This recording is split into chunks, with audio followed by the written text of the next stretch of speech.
বাস্তৱিকত আমাৰ চকুৰ আগত হৈ থকা এখন বিশেষ ঠাইত সৃষ্টি হোৱা দুটি ভিন্ন দৃশ্য আপোনালোকৰ আগত দাঙি ধৰাৰ প্ৰচেষ্টা কৰা হৈছে। হস্পিটেলৰ কৰিডৰত আপুনি কি চাব?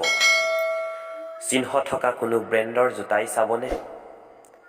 বস্তাৰ শিঙনি খোলা সূতাৰে চিলোৱা চিগু চিগু হৈ থকা ৰিলেক্সোৰ চেণ্ডেলেই চাব?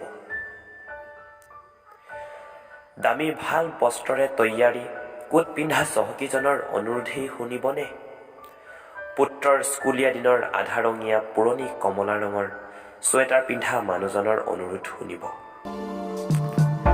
দেখাত সকলো ভিন্ন যদিও সকলোৰে আশা কিন্তু একেই। কোনোজনে যদি নিজ মাতৃৰ সতে, আকৌ আন কোনোৱে নিজ পুত্ৰসহ ডাক্তৰ চাহাবক লগ কৰিব। হোৱাজনে দুৰ্মূল্য বাহনেৰে আপোনজনক মাতিছে আৰু কোনোজনে সুলভ সাধাৰণ গাড়ীৰে কঢ়িয়াই আনিছে।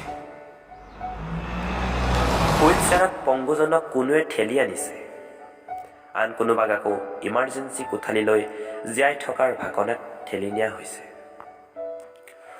সকলোৰে আশা মাথো কৰ্মব্যস্ত ডাক্তৰ চাহাবক কোনোমতে লগ পাই আৰোগ্য হোৱাৰ।